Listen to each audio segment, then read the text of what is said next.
The knock came at 9:30 on a Tuesday night in October of 1883, and Effie Abbott almost did not answer it. She had been sitting at her kitchen table for 3 hours by then, staring at the letter from the Territorial Bank of New Mexico that explained, in language so polished it felt cruel, that her late husband's debts had finally come due. Every lamp in the house was burning low. The rain outside had been falling in sheets since sundown, hammering the tin roof of her little homestead outside Cimarron, New Mexico, like something with a grudge. She had read the letter 11 times. She had cried twice and stopped herself both times, because crying felt like surrendering to a future she had not yet agreed to accept. Then the knock came. 3 solid raps, deliberate and unhurried, like the person on the other side had all the time in the world and did not particularly mind the rain. Effie rose from the table and lifted the iron poker from beside the hearth. She was 27 years old, alone on 40 acres, and she had learned in the 14 months since her husband Dale had died of a fever that being a woman alone in this territory was an open invitation for every manner of dark intention. She had turned away a land speculator named Calhoun twice. She had once fired her rifle over the heads of 2 men who had mistaken her loneliness for weakness. She was not inclined to open doors for strangers in the night, but she went to the door. She put her hand on the latch, kept the poker behind her back, and said, "Who is it?" There was a pause, just long enough for the rain to fill the silence with its own answer. Then a voice came through the wood. It was a low voice, unhurried and even with a careful quality to it, like a man who had learned a long time ago to mean every single word he said and so used them sparingly. "My name is Edwin Alden," the voice said. "I am a drifter and I mean you no harm. I heard you were alone out here and that bothered me. I figured I would come check on you." Effie stood absolutely still. Of all the things she had expected to hear through that door on that particular rainy night, that sentence had not been among them. She had expected a threat. She had expected a demand. She had expected her neighbor Marcus Webb's hired hand again with another lowball offer on her property. She had not expected honesty so plain and straightforward that it nearly knocked the breath out of her. She opened the door. He was standing on her porch in the rain, hat in hand, water running off the brim in a steady curtain.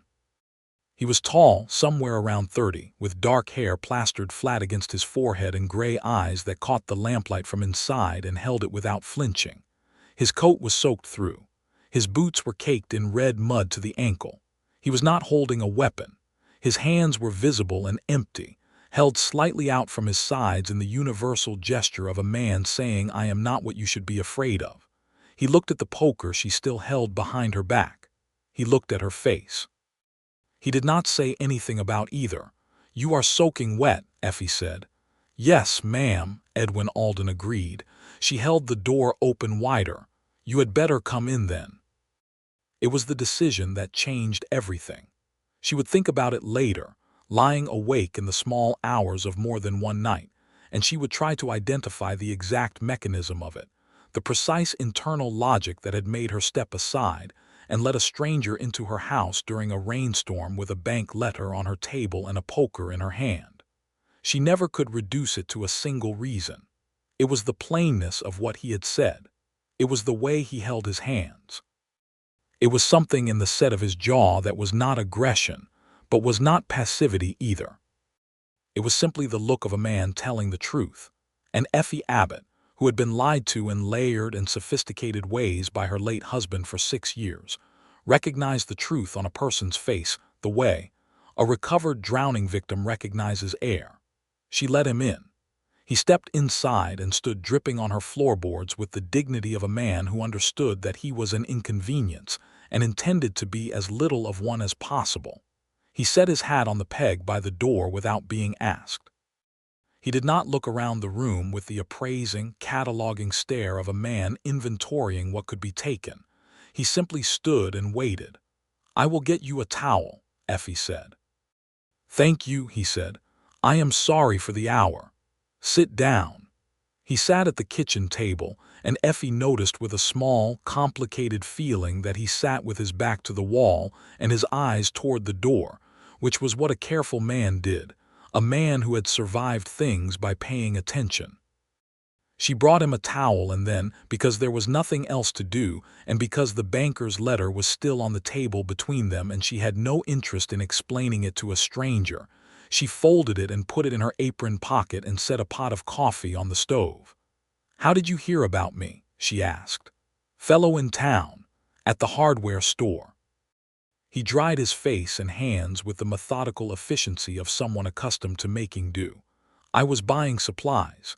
He mentioned that the widow Abbott out on the canyon road was having a hard time of it, said she had been alone since her husband passed and that nobody out this way checked in on her. The way he said it, there was something in it that I did not like. Effie turned from the stove.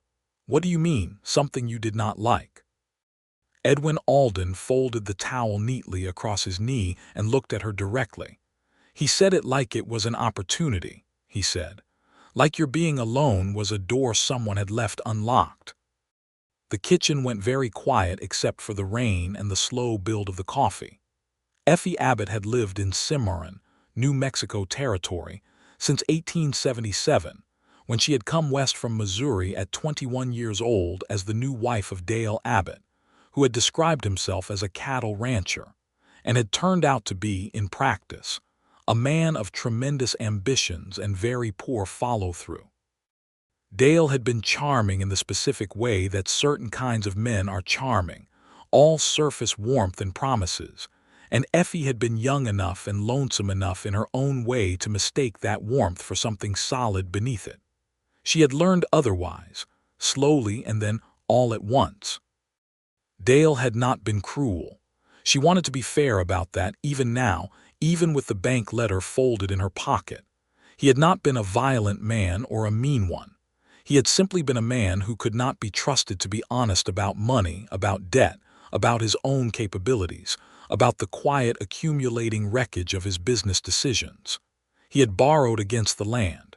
He had borrowed against the cattle. He had borrowed against the future with the serene confidence of a man who believed things would eventually work themselves out.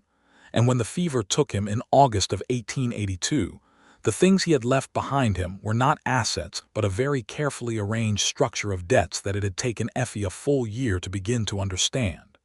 She had understood now. The bank letter told her she had 60 days, but she had not told a soul in Cimarron about the letter. She had not told her neighbor Ruth Hensley, who would have wept and tried to feed her. She had not told Marcus Webb, who would have offered to buy the land at a price that was an insult dressed up as a favor. She had told no one, because telling people your secrets in a small territory was the same as handing them the knife, which meant that Edwin Alden could not possibly know about the letter. He had come to her door in the rain because a man in a hardware store had spoken of her in a way that had made a stranger uncomfortable. She poured 2 cups of coffee and brought them to the table. "What kind of supplies?" she asked. He accepted the cup with both hands, which she noted. A man who takes something with both hands is saying thank you with his body, not just his mouth. "Flour, salt, a new bridle. I have been working my way east from Arizona. I pick up work where I can find it." "What kind of work?" "Cattle work mostly. Some carpentry. I am good with horses. I spent 2 years working for a rancher in Tucson, and before that I was in Texas." He drank his coffee. "Before that does not matter." It was not evasion exactly. It was a door left closed with the full acknowledgement that it was closed, which was different from hiding it. Effie sat across from him. The lamp between them made the rain outside the window look like silver threads being pulled through the night. "Why does a stranger being alone bother you?" she asked. "Most people in this territory do not concern themselves with such things." Edwin Alden was quiet for a moment, holding his cup with both hands, looking at the steam rising from it the way a man looks at something he has thought about long and carefully. "My mother was alone," he said finally, "after my father died. She was alone on a farm in Kansas for 7 years and nobody came to check on her. Nobody from the town, nobody from the church, nobody from the neighboring farms. They all had their own troubles." He looked up. She died alone in 1878 and they did not find her for 11 days. The rain was very loud. "I am sorry," Effie said, and meant it in the complete way, not the social way. "I have spent 5 years since then noticing when people are alone in ways they should not be," he said. "It is a habit I cannot break." Effie looked at him across her kitchen table, at this soaking wet stranger with his careful hands and his plain words and his mother who had died alone in Kansas, and she felt something shift inside her that was not quite trust and not quite hope, but was something in the neighborhood of both, something that had been very still for a very long time beginning to move. "The man at the hardware store," she said. "What was his name?" "Did not say. Big fellow, red hair. He was talking to another man about property out this way." Effie felt the blood cool in her veins. "Red hair. Did he have a scar along his jawline on the left side?" Edwin nodded slowly. "That is Hank Calhoun," Effie said. "He works for Marcus Webb. Marcus Webb has been trying to buy this land for 2 years." Edwin set down his cup. His expression did not change, but something behind his eyes did, a sharpening, a reorientation of attention. "And you have been saying no." "I have been saying no. And now they know you are in some kind of difficulty." Effie pulled the bank letter from her apron pocket and set it on the table between them without saying anything else. Edwin looked at it. He did not pick it up. He read what he could see from where he sat, which was the letterhead and the date and the bold figures in the second paragraph, and his jaw tightened slightly. 60 days, he said. 60 days. "How much?" she told him. He was quiet for a moment.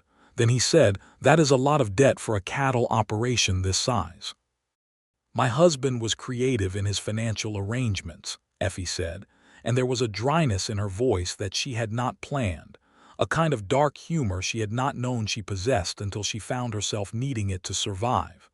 Edwin looked at her. Something very close to respect moved across his face. "What are your options?" "I can sell to Webb at his price, which will cover the debt and leave me with enough to get to St. Louis and start over.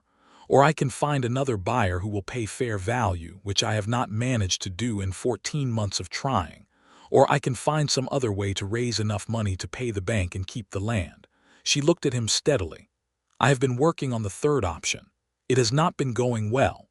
Edwin Alden nodded slowly. He looked around the kitchen with fresh eyes now. Not the eyes of a man cataloging assets, but the eyes of a man who was beginning to understand the particular geography of a problem. He saw the worn but well-kept state of everything, the careful mending, the lamp oil used sparingly, the kitchen garden visible through the window even in the dark rain, tidy and productive. He saw the evidence of a woman who was not failing because she was careless or weak, but because the ground under her had been secretly undermined for years before she even knew to look for it. "You cannot work 40 acres alone," he said. "I have been managing 20 of them." "What happened to the other 20? "The cattle I could not afford to keep through last winter. I sold the herd down to 12 head. The south pasture is fallow." She looked at him. "I know what the land can do. I know what I need to make it do it. I just need another pair of hands and enough time." The rain fell and fell. Edwin Alden put both hands flat on the table and looked at them. They were good hands, Effie noticed. Scarred in the practical ways of a working man, not the desperate ways of a fighting one. The calluses were in the right places. The nails were clean despite everything. "I am looking for work," he said. Effie Abbott looked at this man who had walked through a rainstorm because a stranger's loneliness had bothered him, and she made another decision. "I pay in room and board and a share of whatever the land produces," she said. "I cannot offer wages. Not yet. That is fair. You sleep in the barn. That is also fair. And if I tell you to go," she said, "you go. No arguments, no delays." He met her eyes. "Yes, ma'am." She rose and found him blankets and a lantern and walked him to the barn herself in the rain, which had not let up, and she showed him where the dry hay was and where he could hang his wet coat. She showed him the horses, her old buckskin gelding named Patterson and the smaller dun mare she called Lily, and she watched the way he spoke to them quietly as he passed, the way both animals settled at the sound of his voice without knowing him. Animals knew things. She went back to the house and sat at her kitchen table for a long time after, not reading the bank letter again, just sitting with the changed quality of the air, the feeling that the night had pivoted on some invisible hinge and was now pointing somewhere different than it had been pointing an hour ago. She did not know yet if that was good. She thought it might be.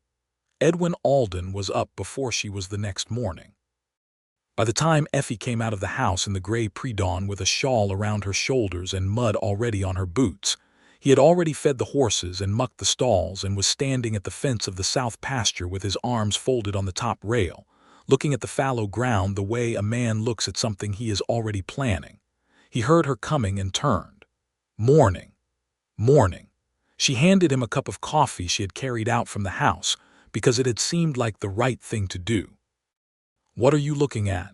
Thinking about what it would take to get this back in production.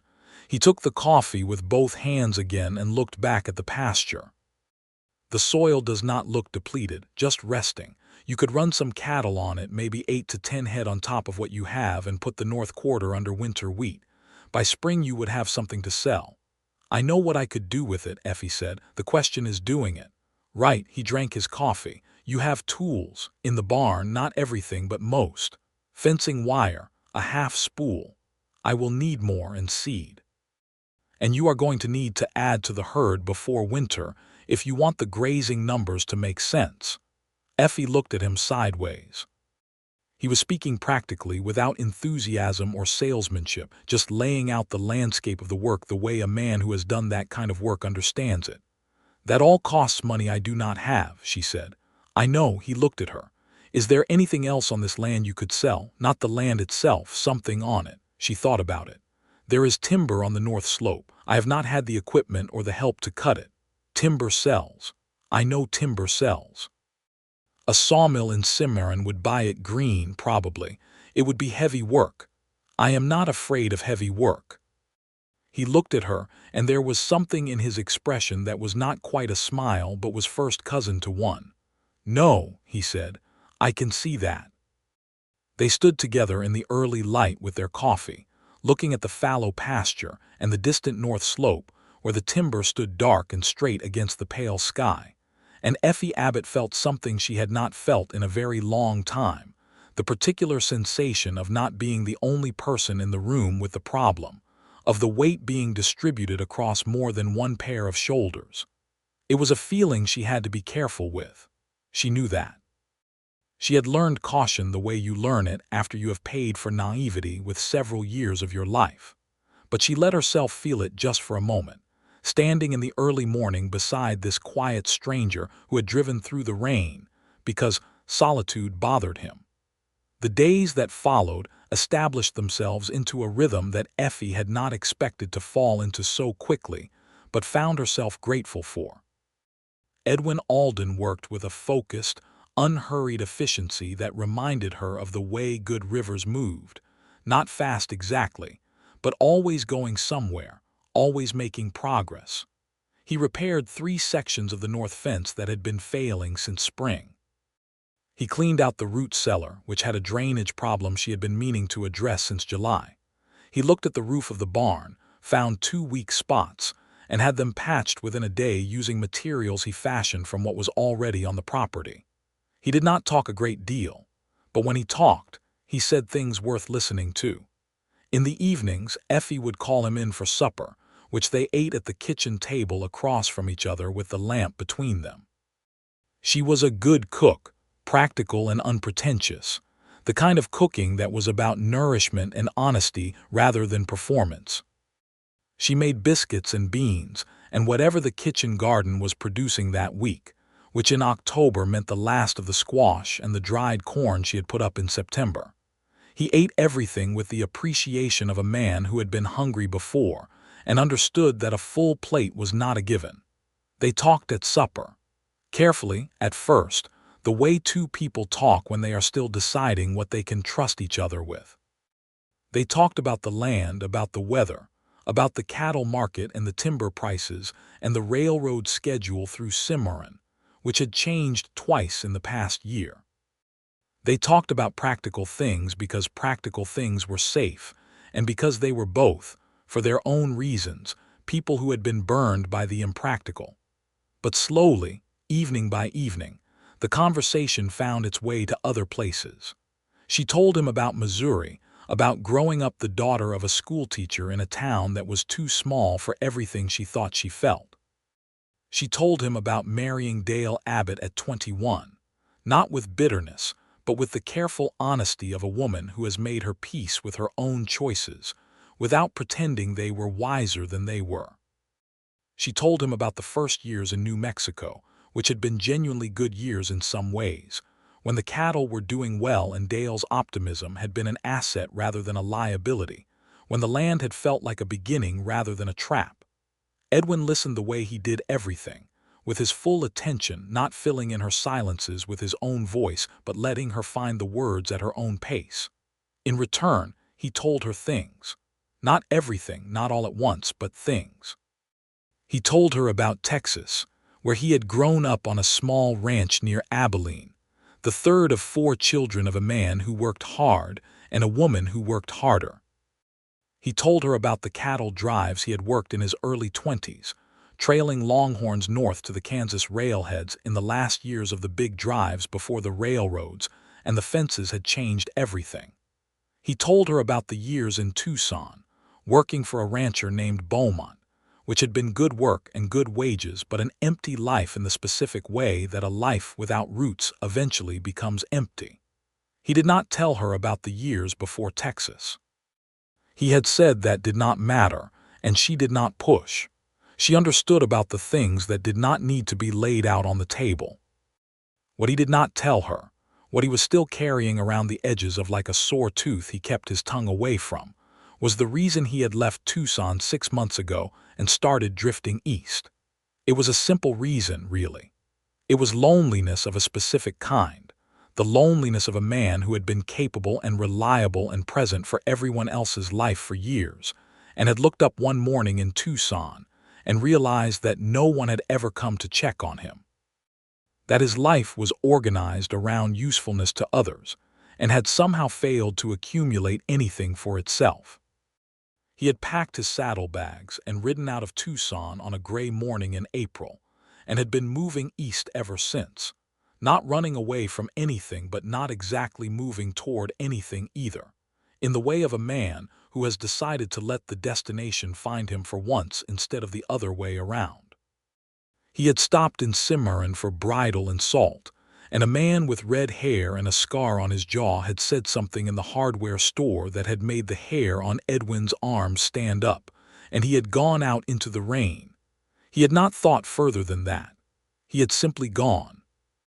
By the end of the first week, they had reached the timber on the north slope, and Effie was right that it was worth something. Edwin found a 2-man crosscut saw in the barn, sharp enough with some filing, and they began to cut together, she on one side and he on the other, the long pull-in-push rhythm of it, the smell of pine resin and damp earth and their own effort rising around them in the cold morning air.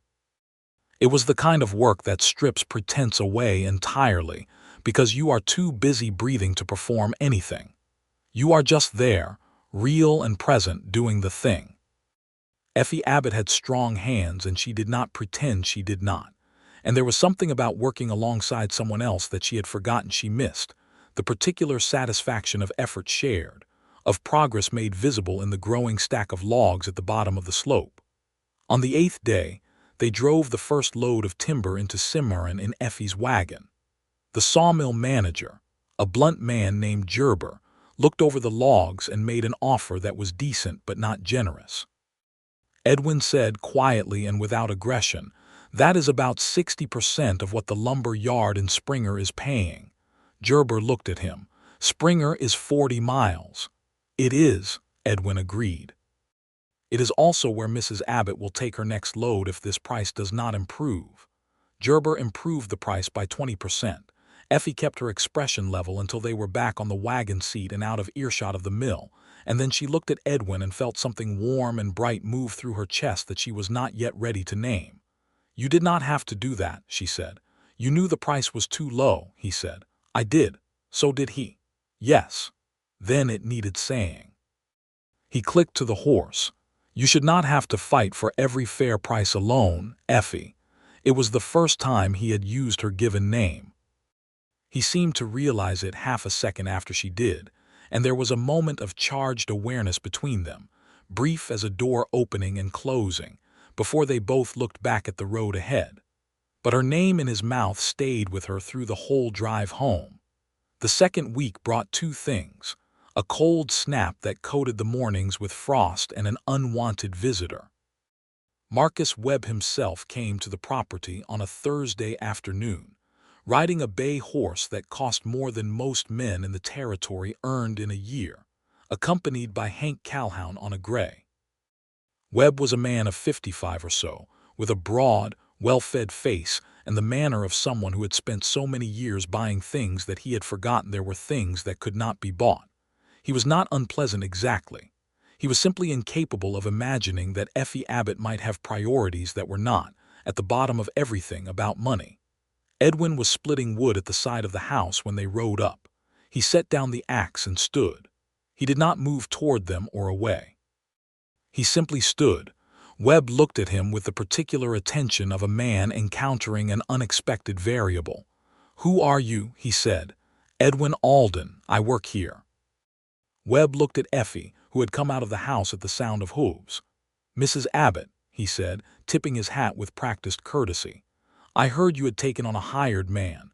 I thought I would come by and discuss the matter of the property again, in light of your current circumstances." "My circumstances have not changed my answer," Effie said. "Your circumstances include a debt to the Territorial Bank that comes due in just over 7 weeks, Webb said. He said it gently, which was worse than if he had said it hard. "I am offering you a way out of that difficulty, Mrs. Abbott. My offer stands. It will more than cover what you owe." "And leave me with nothing," Effie said. "Less than nothing. It will leave me with the difference between your price and fair value, which in this case amounts to about 2 years of living expenses. That is not a solution, Mr. Webb. That is a very expensive favor dressed up to look like one." Webb's jaw tightened almost imperceptibly. Beside him, Calhoun was looking at Edwin the way two dogs look at each other across a fence. "You have 7 weeks, Webb said. "Think on it." "I have been thinking on it for 14 months, Effie said. "My answer remains the same." Webb looked at Edwin again. Something passed across his face that was not quite threat and not quite warning, but occupied the same general territory. Then he turned his horse and rode back down the canyon road with Calhoun at his heels. Effie stood in the yard until the sound of their horses faded into the distance. Then she let out a long, slow breath. Edwin picked up the axe and resumed splitting wood. After a moment he said, without looking at her, "He will come back. I know. And when he comes back, he will come with something more specific than an offer." He split a log cleanly down the center. "Men like that, when they do not get what they want politely, they stop being polite." "I know that too," Effie said. "I have known it for a while." She looked at him.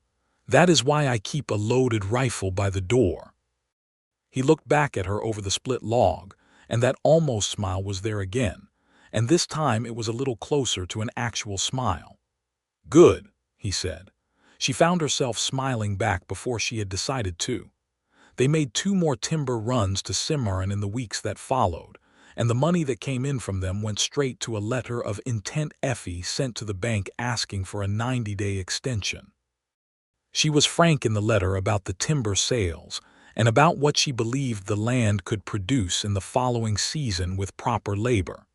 She was frank about the offer from Webb and about why accepting it would be a loss rather than a resolution.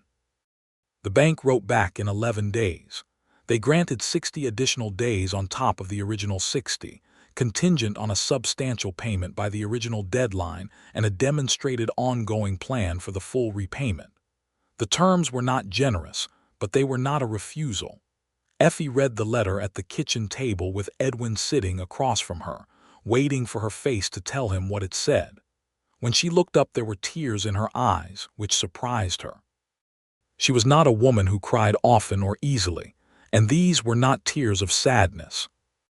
They were the kind of tears that come when a thing you were very afraid of does not happen, when the blow falls lighter than you braced for, and your body does not quite know what to do with the relief. Edwin looked at her tears with an expression that was entirely gentle and entirely restrained. A man who understood the difference between a moment that needed witness and a moment that needed comfort. He simply held her gaze, and the steadiness in his eyes was a thing she could lean against without either of them having to say so. "It is going to be all right," he said. "It might be," she said. "It will be." She looked at him. "How can you know that?" "Because you are not the kind of person things stay bad for," he said, simply and with complete conviction. "You are too determined. This land knows you and you know it. That matters." Effie Abbott, who had been the only person in her own corner for 14 months, felt something she had almost forgotten the shape of. She felt held. Not physically, not yet, but in the deeper sense, the sense of another person's belief in you functioning as a kind of structural support, the thing that keeps a wall from leaning too far. She looked down at the letter because looking at him had become something she had to do carefully, the way you look at something bright. The weather in early November in the Cimarron Canyon country was cold and clear, the kind of air that tasted like iron and made everything look very sharp and immediate. They were running the cattle on the south pasture again. All 12 head plus 4 additional cows Edwin had negotiated from a rancher 20 miles out in exchange for 2 weeks of fence work he had done on his own time during a stretch of good weather. The herd was small but building. The north pasture was seeded with winter wheat and covered over with cut straw against the frost. On a Saturday afternoon when the work had gone well, and there was nothing immediately pressing demanding their hands, Effie found herself sitting on the top rail of the south fence watching the cattle, and Edwin came and leaned on the rail beside her, close enough that she could feel the warmth coming off of him in the cold air. They stayed that way for a long time without talking, which was one of the things she had come to appreciate most about him. That silence was something he wore comfortably, that he did not feel the need to fill every quiet moment with words, that being with him in silence was not uncomfortable but was instead a kind of conversation in itself. "Edwin," she said. "Yes, why did you stay?" He looked at the cattle for a moment. "Because the work needed doing." "It is more than that." He was quiet. Then he said, "Yes, it is more than that." She waited. "I stayed because I have not wanted to leave," he said. "That has not happened to me in a very long time. I have been moving for 5 years, and in all of those 5 years I have never once arrived somewhere and felt the urge to stop moving. And then I came to your door in the rain, and you made me coffee and showed me the barn, and I woke up the next morning and I just did not want to go." Effie looked at the cattle too. "That is a large thing to say." "I know it is. We have known each other for 3 weeks. I know that too. I am not a simple situation," she said. "I have a debt and a deadline and a neighbor who would like nothing better than to see me fail. I am not a woman who can offer anyone an uncomplicated life." "I have not been looking for an uncomplicated life," Edwin said. "I have been looking for a real one." She turned to look at him, and he was looking at her, and the afternoon light was falling across his face at such an angle that she could see every line of it with perfect clarity. The tiredness in it that was not defeat but experience, the warmth in it that had been there from the very first night, and had not diminished by a single degree in 3 weeks of proximity and hard work in close quarters. The gray eyes that held her gaze with something she could no longer mistake for anything other than what it was. "Edwin," she said very quietly, "Effie." And because she was a practical woman, and also because she was a woman who had spent 6 years of her life being afraid to trust her own instincts and had decided, somewhere in the 14 months since Dale died, that she was done being afraid of her own instincts, she reached out and put her hand over his where it rested on the fence rail. His hand turned under hers and held on, steady and warm and entirely sure. They stayed that way for a long time in the cold November air while the cattle grazed below them, and Effie Abbott felt the specific, tender, terrifying sensation of beginning to fall in love with someone, felt it the way you feel the first warm day after a long winter, with your whole body and without quite believing it is real.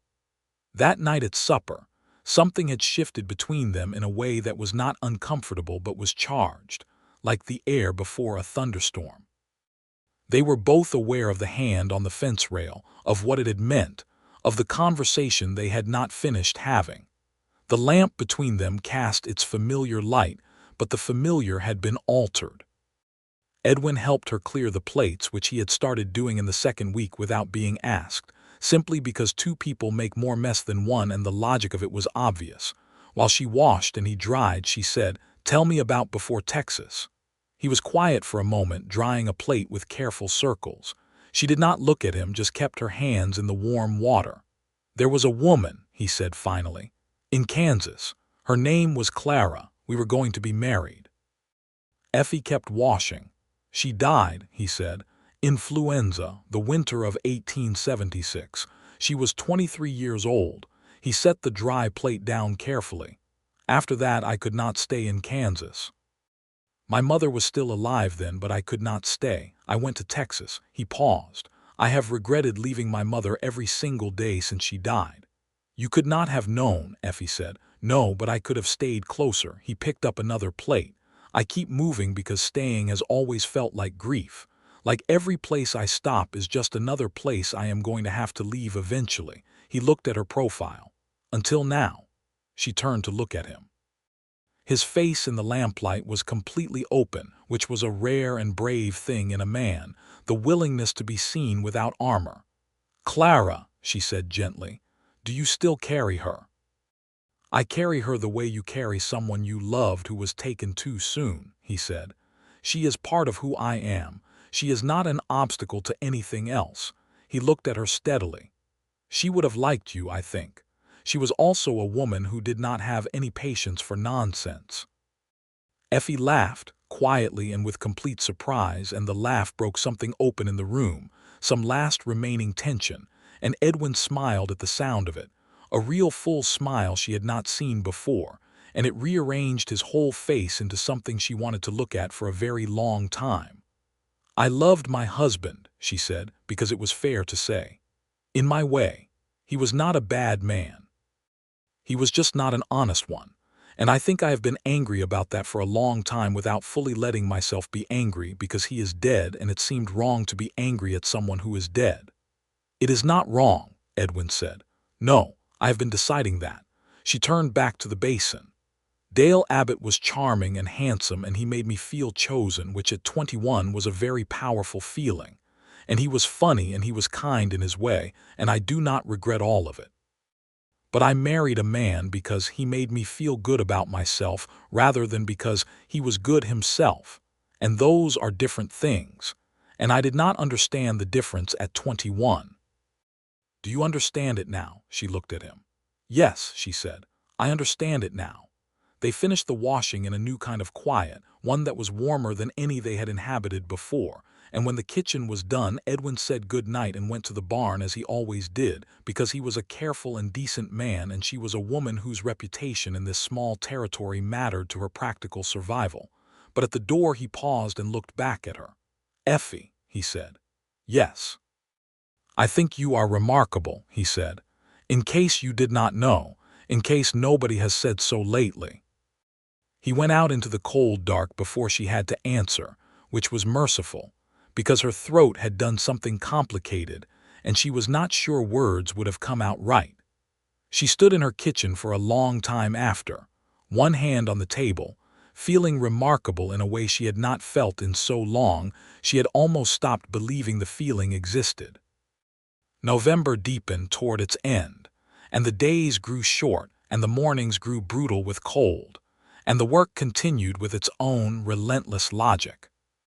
There was always something to do, always the next thing and the next, but there was a quality to the work now that had changed, a quality of doing it together, of their movements on the land having become coordinated in the way of two people who have learned each other's rhythms and can anticipate the other's next step. Edwin moved out of the barn in the third week of November. Not into the house, but into the small lean-to attached to the house that had been used as a storage room, and which he converted with 2 days of carpentry into a serviceable room with a proper bed and a small stove. Effie had suggested it when the temperatures dropped dangerously low 3 nights in a row, and she had found ice in the barn's water trough 2 mornings running. It was practical. They both said it was practical, and it was practical.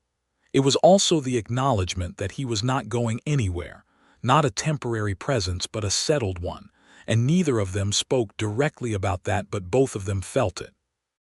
On a Monday in late November, they made their largest timber sale yet to the Springer lumber yard, having arranged transport for a full wagon load with a neighbor's team borrowed for the day. The price from Springer was everything Edwin had said it would be, and it was enough to make the substantial payment to the bank with a remainder left over that was not large but was real. On the drive back from Springer, with the empty wagon rattling beneath them and the winter sky doing something extraordinary above them, going orange and then pink and then a color that Effie had no adequate word for, she said, "I want to thank you. You have thanked me. Not properly." She looked at the reins in her hands. "When you came to my door that night, I was sitting at my kitchen table looking at a letter from the bank and feeling like the walls were closing in. I had been alone with it for so long that it had stopped feeling like a problem I could solve and had started feeling like just a description of who I was. A woman who was alone and running out of options." She paused. "You changed that. You changed that," Edwin said. "I just showed up." "Edwin, Effie, do not deflect." He was quiet for a moment, then he said, "All right, I am glad I came. I am glad you opened the door. I am glad for every day since." He looked at the extraordinary sky. "I am glad I heard you were alone." She looked at him. He was watching the sky still, the last of the color draining out of it into gray, and his profile against the fading light was something she had memorized without meaning to, the exact angle of his jaw and the particular way he carried his shoulders when he was relaxed and not bracing against anything. "Edwin," she said quietly, "will you look at me?" He turned. She kissed him. She did it the way she did most things, directly and without excessive preamble, leaning across the wagon seat and putting her mouth against his in the cold evening air, with the empty wagon stopped on the Springer road and the extraordinary sky above them going dark. He was still for one surprised second, and then he kissed her back with a tenderness that was overwhelming in its completeness, both hands coming up to hold her face with a gentleness that was so careful, so deliberate, that she felt it as a kind of vow. When they drew back, they were both breathing a little unsteadily, and they looked at each other in the last of the light, and there was nothing left to pretend about. "I am in love with you," Edwin said, plainly the way he said everything. "I thought you should know." "I know," Effie said. "I am in love with you too." She looked at him steadily. "I thought you should know that as well." He took her hand. She let him keep it. They drove the rest of the way home in the dark, side by side on the wagon seat with their hands joined between them, and the stars came out above the Cimarron Canyon country one by one until the sky was full of them. December arrived and brought with it three things: a week of snow that tested every repair Edwin had made to the barn, a second visit from Marcus Webb, and a letter from the Territorial Bank acknowledging receipt of the payment and confirming the extended schedule. The snow they managed together, keeping the cattle fed and watered, breaking ice from the trough twice a day, carrying hay from the loft in the gray mornings while their breath made small clouds in the frozen air. They worked in the comfortable synchrony they had built over 6 weeks of shared labor, and the snow did not find any weaknesses in the barn that Edwin had not already addressed. Marcus Webb arrived on a Tuesday, the second day after the snow stopped, when everything was still white and the world had the muffled, suspended quality of deep winter. He came alone this time, without Calhoun, which was either a sign of good faith or a sign that he had something more careful to say that he did not want a witness to. He stood in the yard and Effie stood on the porch, and Edwin stood beside Effie, not in front of her, because she did not need anyone to stand in front of her, but squarely alongside. "Mrs. Abbott," Webb said, "I heard you made a payment to the bank." "I did. That is commendable." He looked at Edwin. "You seem to be establishing a more permanent situation out here." "That is an accurate observation," Effie said. Webb looked back at her and his expression shifted slightly, something giving way behind the practiced courtesy. "My offer stands," he said, "but it will not stand indefinitely. I am a patient man, Mrs. Abbott, but I have interests that need resolution." "Then I suggest you resolve them elsewhere," Effie said, "because this land is not for sale to you, not now, not next year, not at any price you are likely to offer." Webb's jaw worked. He looked at Edwin again, a longer look this time. "Mr. Alden," he said, "I do not know what arrangement you have come to with Mrs. Abbott here, but I want you to know that there is a generous offer available for any man who can help me acquire this property. Generous enough to set a man up very comfortably." Edwin looked at Marcus Webb with those gray eyes, and the kind of absolute stillness that was more expressive than most men's most vigorous declarations. "Mr. Webb," he said, "I would not betray this woman's trust if you offered me everything you own and the state of New Mexico besides." Webb looked at him for a long moment, reading the truth of it. Then he nodded once sharply and turned his horse and rode back down the canyon road, and this time Effie had the sense that he was not planning to return. There was a quality to his exit that was the quality of a man who has found the boundary of the territory he can claim and is, reluctantly, recalibrating. Effie let out a breath. Edwin looked at her. "Do you think he will let it go?" she asked. "I think he will eventually," Edwin said. "Men like that, they do not chase what they cannot catch forever. There are other properties, other opportunities. He will move on when he understands this particular door is permanently closed. He understood it today, do you think?" Edwin looked down the canyon road where the sound of Webb's horse had already faded into the winter silence. "Yes," he said, "I think he understood it today." Effie looked up at Edwin and she thought, not for the first time, that she was looking at a man who was not going anywhere, and the stability of that thought was still new enough to be slightly astonishing. "Come inside," she said. "It is cold." He followed her in out of the cold. December deepened, and the relationship between them deepened with it, in the natural, unhurried way of two people who have discovered something real, and are in no particular rush to reach the end of discovering it. There were evenings by the fire where she read to him from the small collection of books she had brought from Missouri, and never quite been willing to part with, and evenings where he talked and she listened, and evenings where they played cards at the kitchen table and argued cheerfully about the rules of games that had subtly different regional variations, and laughed about the arguments. There were mornings where the work made everything simple and clear, and afternoons where the cattle needed moving and they worked together so fluidly that it felt almost like dancing, each anticipating the other without having to say so. He was patient. He was consistent. He was the same person every single day, in every kind of weather and circumstance, which was a quality Effie had not known how much she needed until she had it. The simple, profound reliability of someone who did not change into a different person when things got difficult. On a Sunday afternoon in mid-December, Edwin asked her to walk with him. They went up the north slope among the timber, where they had cut, and where the stumps stood white with snow, and the remaining trees stood very tall and still against a sky that was the particular deep blue of winter. They walked without a destination and talked about nothing in particular, the kind of conversation that is really just the sound of two people comfortable enough with each other to say anything that comes to mind. At a point where the slope leveled into a small clearing, Edwin stopped. He reached into the pocket of his coat and brought out something small and held it out to her. It was a ring, a simple silver band with a small garnet set into it, and it caught the winter light and held a deep red glow. Effie looked at it, she looked at him.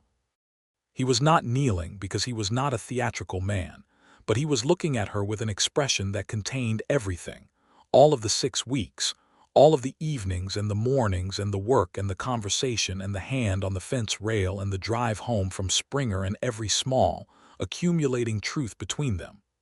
"I am 31 years old," he said, "and I have been looking for something I could not name for 5 years.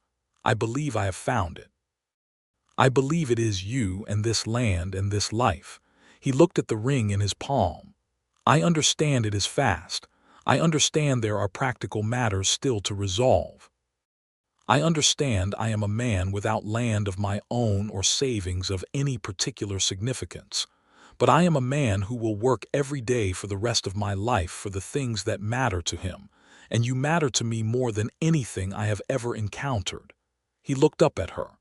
"Effie Abbott, I would like to marry you if you will have me."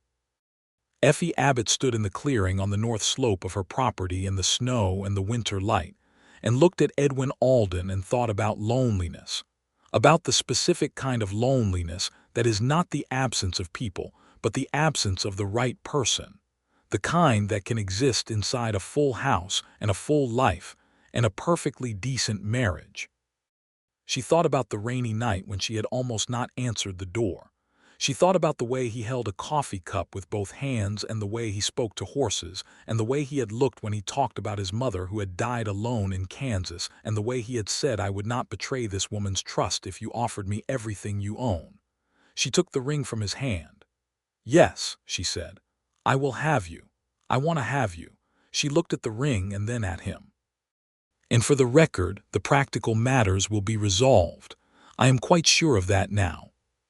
He took the ring from her fingers and put it on hers, and then he took her face in both his hands the way he had on the Springer Road, with that exquisite care, and kissed her in the snow-covered clearing among the timber.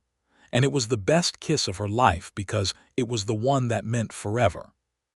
They were married in January of 1884 in the Cimarron Church, a ceremony performed by the Reverend Clarence Holt, attended by Effie's neighbor Ruth Hensley and her husband, a rancher named Caleb Dix, who had been Edwin's main contact for cattle business, the Gerber family from the mill, and a handful of other people who had been watching Effie Abbott survive the past 14 months with a combination of admiration and concern, and who were genuinely delighted to see her arrive at something that looked like joy.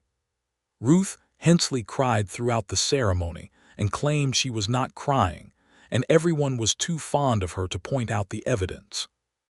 Reverend Holt read from Corinthians in his steady voice, and the morning light came through the church windows in long January shafts, and Effie stood beside Edwin in her best dress, the deep blue wool one she had worn only a handful of times, and said "I do" in a voice that did not waver at all.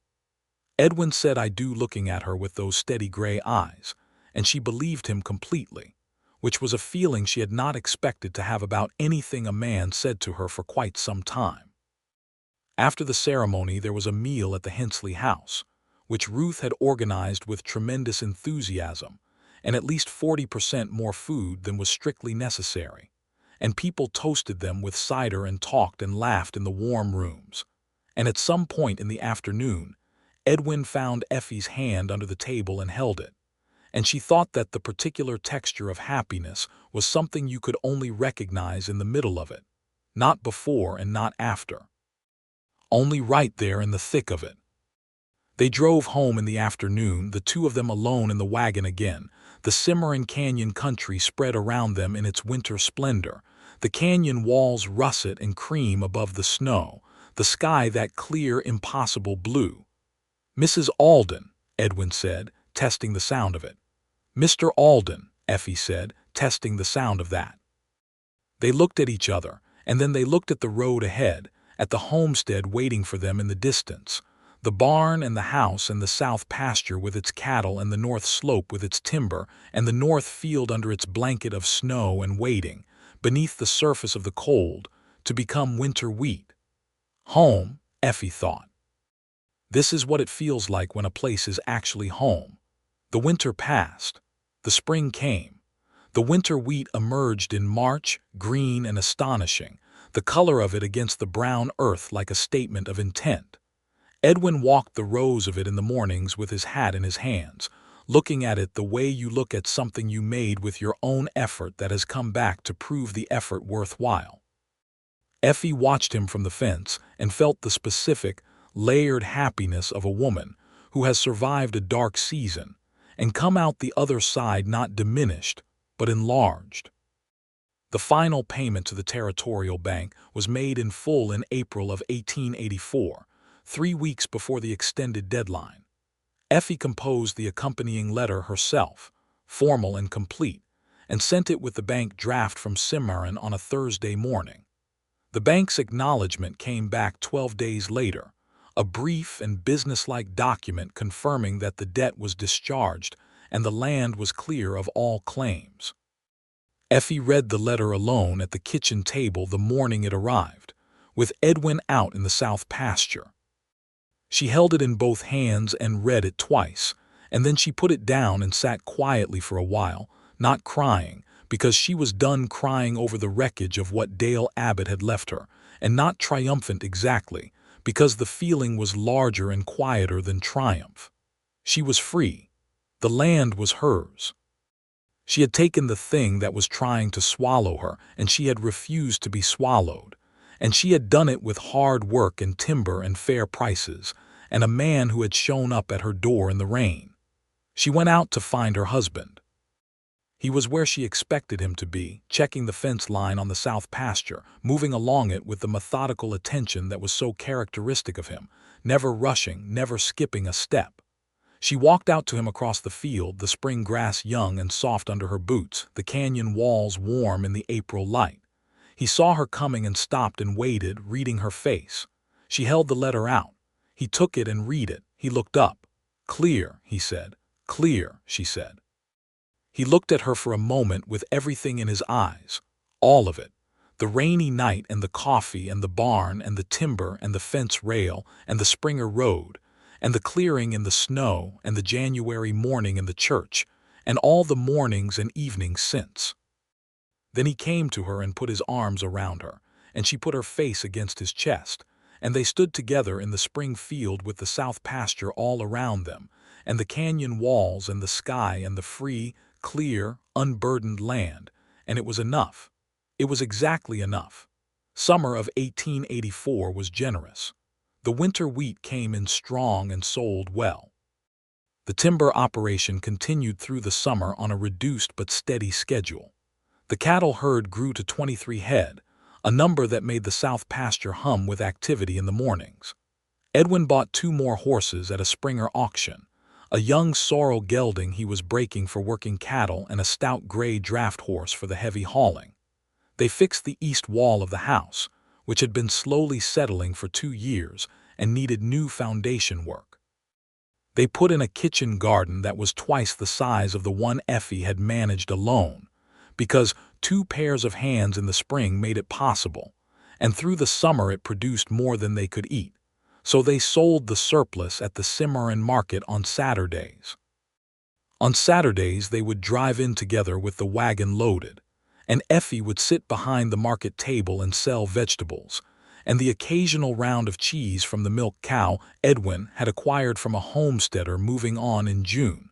And people would stop to talk, and Effie noticed, with quiet pleasure, that the conversations were different now. Not different because her situation was better, though it was, but different because there was a quality to her that had changed. She was no longer the widow Abbott, the woman alone with the failing land and the question mark of her future. She was Effie Alden, which was a name that sounded like it had its feet on the ground. She and Edwin were known around Cimarron as a couple with a particular quality to them, a solidity that people recognized and responded to.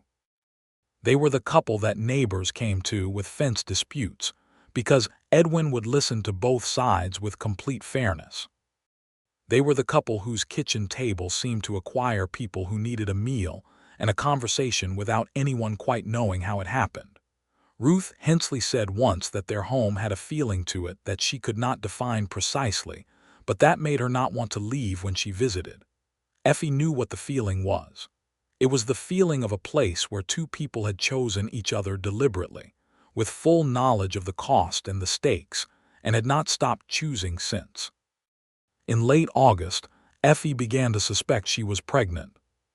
She did not say anything to Edwin immediately, because she wanted to be sure, and because it was a large thing, and she was not a woman who spoke large things before she was ready.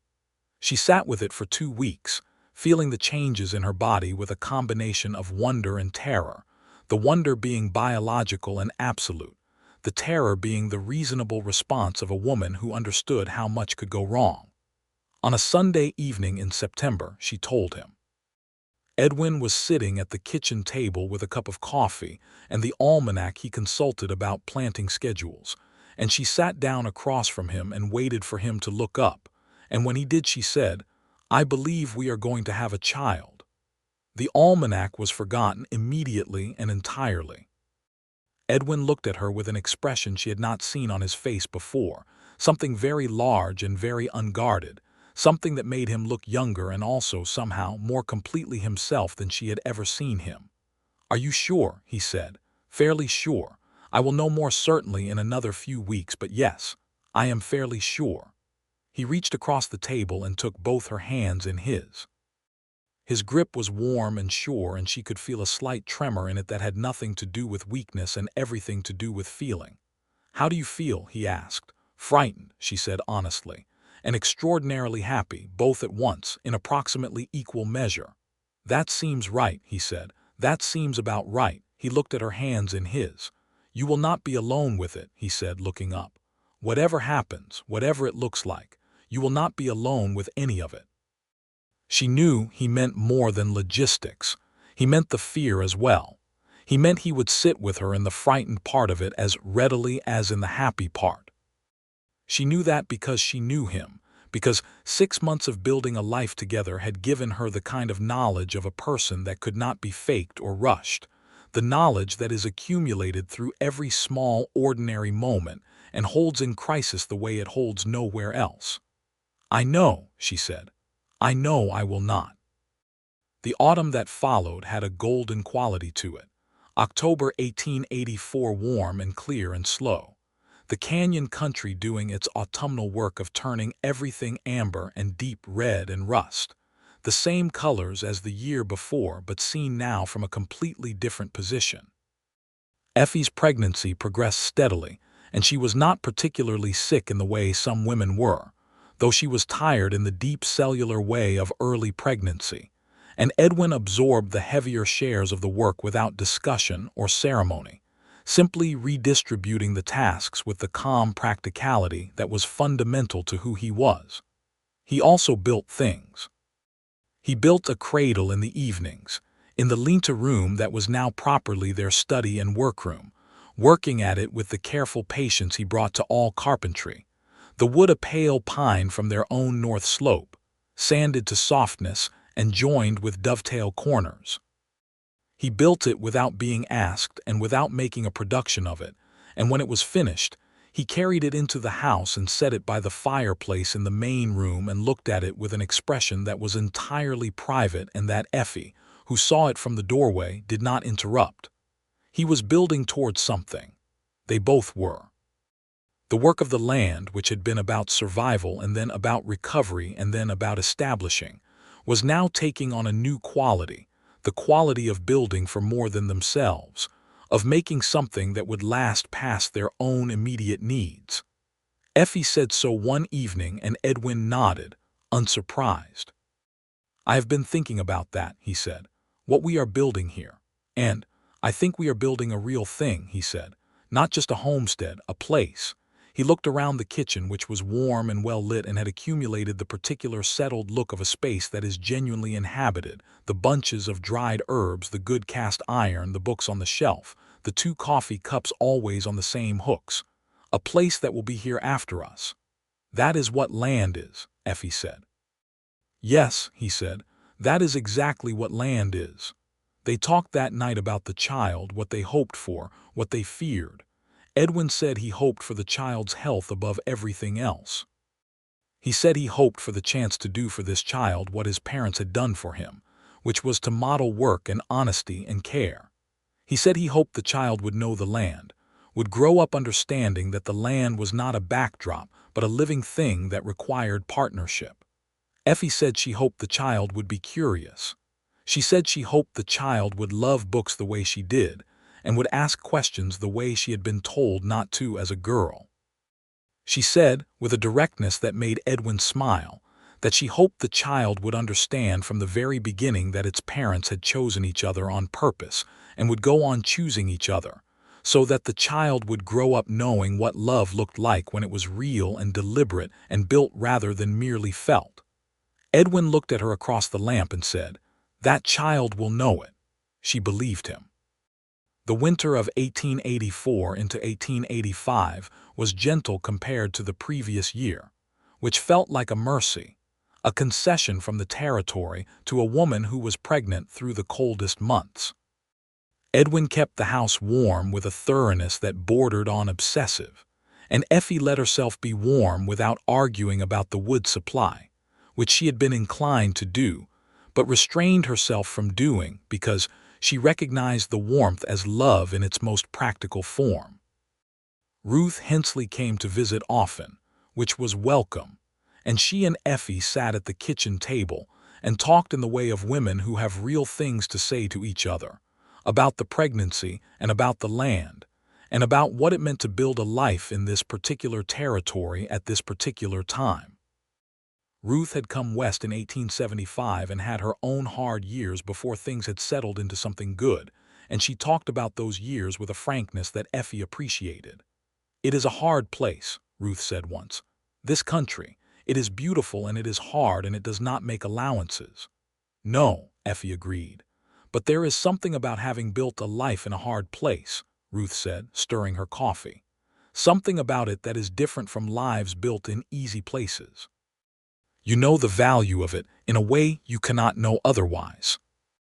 Effie thought about the rainy night and the bank letter and the timber on the north slope and the winter wheat and the cattle and the ring with the garnet and the clearing and the snow. She thought about all of it, the full 18 months of it, the whole long narrative of survival becoming something else, something better than survival. "Yes," she said, "I know." The baby was born on a Saturday morning in March of 1885, which was the same month the winter wheat was beginning to emerge for the second year, which seemed to Effie later like a meaningful coincidence, though she could not have said precisely what it meant. It was a boy. Edwin was there, which was not the universal custom, but was what they had decided, because they had decided together that they would not do things the conventional way simply for convention's sake. Ruth Hensley served as midwife, with a competence and calm that Effie was enormously grateful for. The birth was not easy, as births rarely were, but it was not complicated in the way that could be catastrophic, and by the late morning it was over and the boy was here, red-faced and outraged and entirely present, making his opinions about the world known at considerable volume. Edwin held him with the same two-handed care with which he held everything that mattered. He looked down at this person, this small, furious person who was half him and half Effie and half something entirely new, and his face did the thing it had done when she told him about the pregnancy, that unguarded, enormous thing except larger now, almost too large for a face to contain. "Hello," he said to the boy, very quietly. Just that. Just hello. The boy stopped crying. Whether it was coincidence or whether it was something else, the particular frequency of his father's voice, the quiet certainty of it, the boy stopped and opened his eyes, still the dark, unfocused blue of all new babies, and seemed to listen. They named him James after Edwin's father, James Edward Alden. He had Effie's dark hair and Edwin's capacity for stillness, and a set of lungs that suggested he had opinions, and intended to share them. The spring of 1885 was the best the Alden land had seen since Effie had come to it 8 years earlier, better even than the early years when the cattle were doing well, and Dale Abbott's optimism had been in its hopeful phase. The winter wheat was excellent and sold at a price that was more than fair. The cattle were 27 head now, enough to make the operation genuinely productive. The timber was managed sustainably, the north slope cut selectively and beginning to regenerate in the sections they had cleared 2 years ago. The kitchen garden was extraordinary, the garden of people who knew what they were doing and had the time and help to do it well. Effie nursed James at the kitchen table in the mornings while Edwin made coffee, and he would set a cup beside her without being asked, and she would drink it while the baby fed, and the morning came through the window, and laid itself across the floorboards. And this ordinary combination of things was so abundant that she sometimes had to simply stop and let herself feel the weight of it, which was not heavy but was solid, the solidity of a life that was actually working. Marcus Webb had sold his primary holdings near Cimarron to an Eastern investor in early 1885 and relocated to Santa Fe, which Effie learned from Ruth Hensley with a feeling that was mostly relief and partly vindication. Hank Calhoun had gone with him. The canyon road had a different quality after that, lighter somehow, or perhaps Effie simply noticed it differently now that there was no longer a threat living down it. Edwin's reputation as a fair dealer and a good worker had established itself in the Cimarron area in ways that were creating new possibilities. A rancher named Peterson had begun consulting him about cattle management. The Gerber Mill had offered him a contract for regular timber supply that was better than anything they had negotiated previously. There was talk of forming a local cattlemen's cooperative, and Edwin was one of the people being looked to for organizing. He was not drifting anymore. He was, in the most complete sense, settled. Effie watched this process with a deep, quiet satisfaction, the satisfaction of watching someone come into their own, which is different from and perhaps richer than the satisfaction of coming into your own, because it involves the particular pleasure of having been present for it, of being somehow part of the mechanism by which it happened. Though she knew, and Edwin knew, and they had said so to each other, that the mechanism had worked both ways, that it had been the encounter between two specific people in a specific rainstorm on a specific October night that had made both of them more than either had been alone.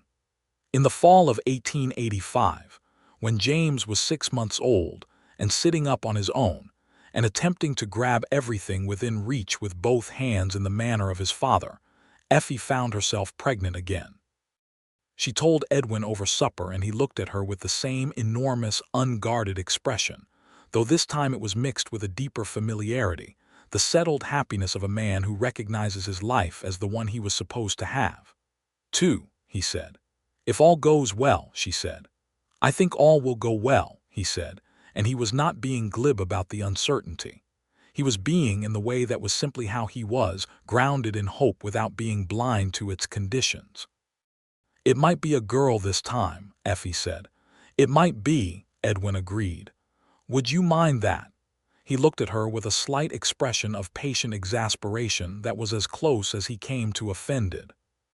"Effie," he said. "All right," she said. "What I care about," he said, "is that the child is healthy and here and ours.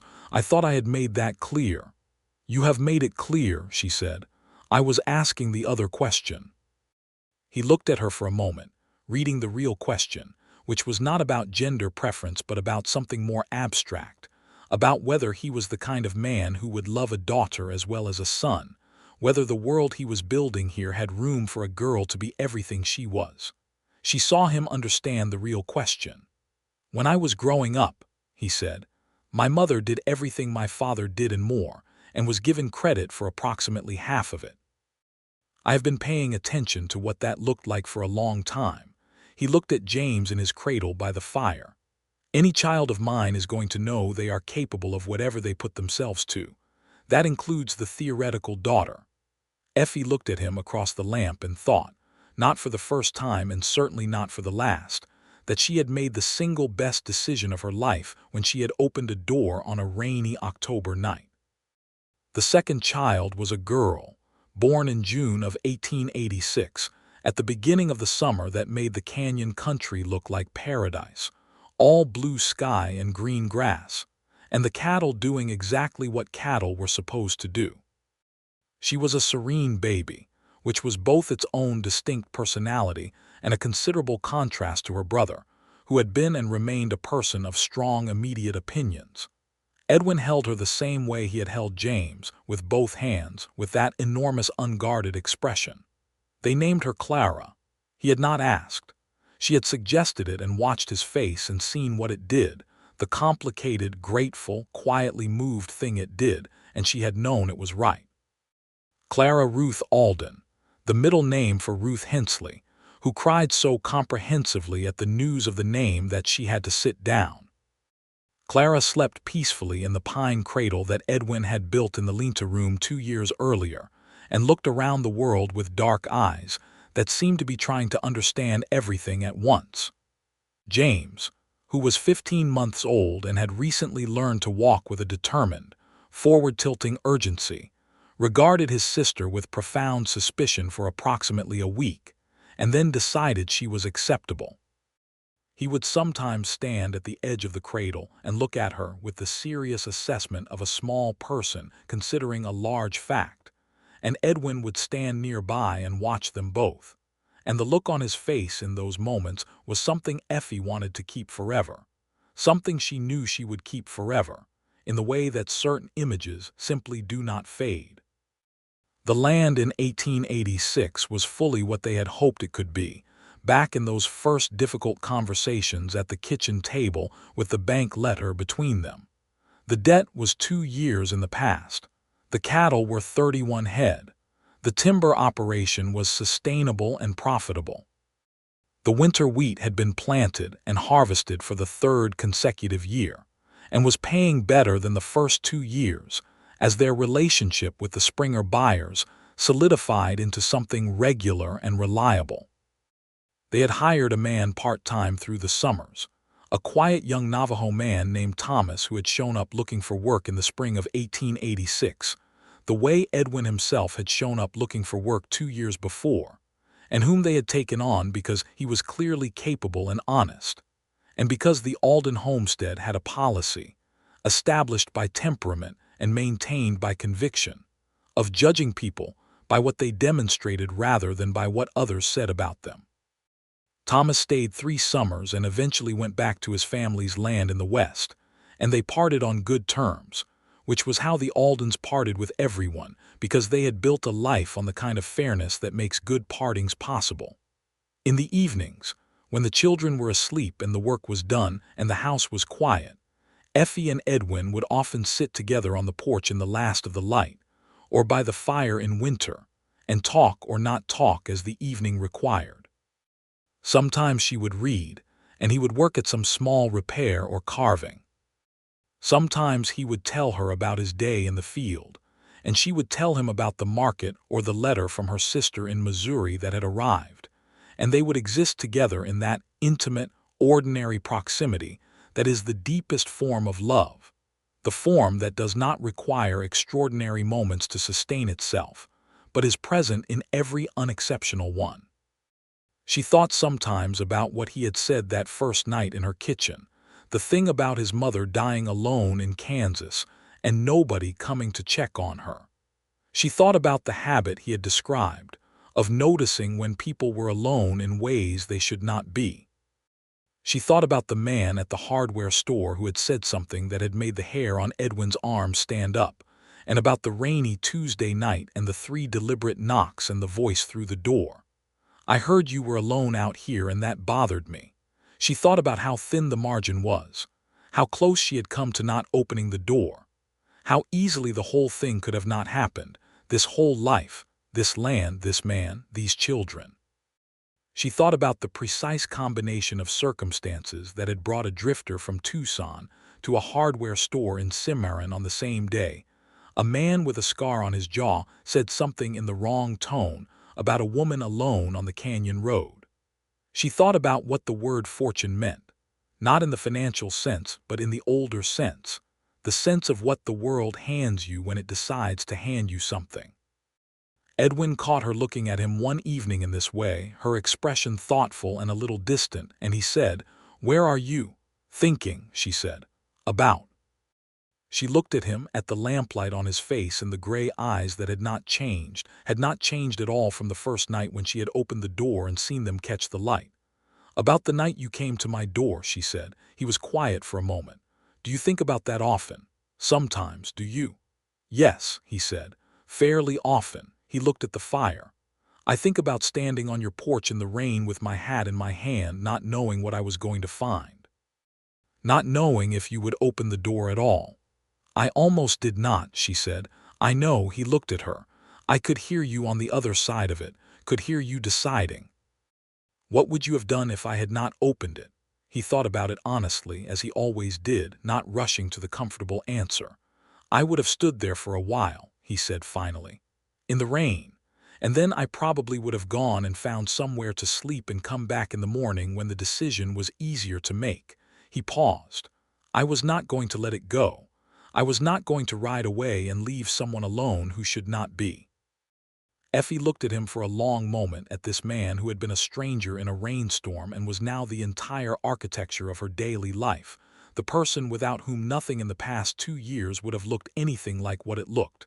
Edwin, she said. Yes. I am very glad I opened the door. He reached across the space between them and took her hand, both of his around one of hers. So am I, he said.